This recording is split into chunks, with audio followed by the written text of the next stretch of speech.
നീ എല്ലാ ദിവസവും ഉണരുമ്പോഴും വിചാരിക്കുന്നത് ഒരേ കാര്യം തന്നെയല്ലേ? സമയമുണ്ടല്ലോ, മാറാൻ സമയം, ശരിയാക്കാൻ സമയം, ഒരു ദിവസം ബെറ്ററാവാൻ സമയം. പക്ഷേ സത്യം പറഞ്ഞാൽ 7 ദിവസമെടുത്തു എനിക്ക് മനസ്സിലാക്കാൻ ആ ചിന്ത എത്ര തെറ്റാണെന്ന്. നമ്മുടെ ജീവിതത്തിന്റെ വലിയൊരു ഭാഗം, നമ്മുടെ മനസ്സ് മുഴുവൻ നോയിസാണ്. നോട്ടിഫിക്കേഷൻസ്, ആളുകളുടെ ഒപ്പീനിയൻസ്, എൻഡ്ലെസ് സ്ക്രോളിംഗ്. ഒന്നിൽ നിന്ന് മറ്റൊന്നിലേക്ക് ചാടിക്കൊണ്ടേയിരിക്കും. ബിസി ആയിരിക്കും, പക്ഷേ ലൈഫ് മുന്നോട്ടു പോകില്ല. ശരീരം ടയേർഡായിരിക്കും, പക്ഷേ സത്യത്തിൽ നീ ഒന്നും ഹാർഡായിട്ട് ചെയ്തിട്ടില്ല. അതായിരുന്നു ഞാൻ. എനിക്ക് മനസ്സിലായി എത്രത്തോളം കംഫർട്ടിനോട് അഡിക്റ്റായിരുന്നെന്ന്. വൈകി എഴുന്നേൽക്കൽ, എഴുന്നേറ്റ ഉടനെ ഫോൺ, വിശപ്പുണ്ടോ ഇല്ലേ എന്ന് നോക്കാതെ കഴിക്കൽ, പേർപ്പസ് ഇല്ലാതെ മൂവ്മെന്റ്.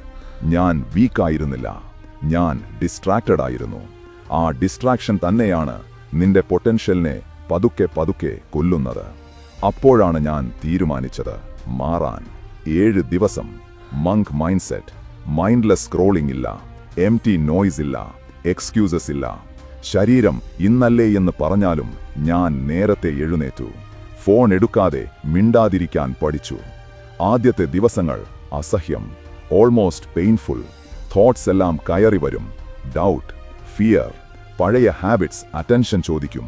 അവിടെയാണ് ഒരു സത്യം മനസ്സിലായത്. സൈലൻസ് നിന്നെ എക്സ്പോസ് ചെയ്യും. ഡിസ്ട്രാക്ഷൻ ഇല്ലാതെ വരുമ്പോൾ നീ ആരാണെന്ന് കാണിച്ചു തരും. അതുകൊണ്ടാണ് പലരും സൈലൻസ് അവോയ്ഡ് ചെയ്യുന്നത്. അവർക്ക് അവരെ തന്നെ ഇഷ്ടമല്ല. പക്ഷേ ഗ്രോത്ത് അവിടെയാണ് തുടങ്ങുന്നത്. സിമ്പിളായി ഭക്ഷണം, ദിവസവും ബോഡി മൂവ് ചെയ്തു. മ്യൂസിക് ഇല്ലാതെ വർക്ക്, ഷോർട്ട് കട്ട്സ് ഇല്ലാതെ, എന്റർടൈൻമെന്റ് ഇല്ലാതെ. ലൈഫ് ഈസി ആയതുകൊണ്ടല്ല എൻ്റെ മൈൻഡ് കാമായത്. എന്നെ തന്നെ ഞാൻ അവോയ്ഡ് ചെയ്യുന്നത് നിർത്തിയതുകൊണ്ടാണ്. 3-ാം ദിവസം എന്തോ ഷിഫ്റ്റായി. മോട്ടിവേഷൻ ഇല്ല, കാമുണ്ടായി. ഫോക്കസ്, പ്രസൻസ്, എല്ലാത്തിനും റിയാക്ട് ചെയ്യുന്നത് ഞാൻ നിർത്തി. ഹാബിറ്റ്സ് അല്ല, ഞാനാണ് ഡിസിഷൻസ് എടുത്തത്. അതായിരുന്നു പവർ. 5-ാം ദിവസം ഡിസിപ്ലിൻ പണിഷ്മെന്റായി തോന്നിയില്ല, റെസ്പെക്റ്റ് ആയി തോന്നി. എന്റെ സമയത്തോടുള്ള റെസ്പെക്റ്റ്, എന്റെ ശരീരത്തോടുള്ള റെസ്പെക്റ്റ്, ഞാൻ മാറിക്കൊണ്ടിരിക്കുന്ന ആ മനുഷ്യനോടുള്ള റെസ്പെക്റ്റ്. ഡിസിപ്ലിൻ എന്നത് കൂടുതൽ ചെയ്യലല്ല, നിന്നെ വീക്കാക്കുന്ന കാര്യങ്ങൾ റിമൂവ് ചെയ്യലാണ്. കംഫർട്ട്, നോയ്സ്, ചീപ്പ് പ്ലഷർ, അവ നിന്റെ എനർജി കവർന്ന് റെസ്റ്റ് എന്ന് വിളിക്കും.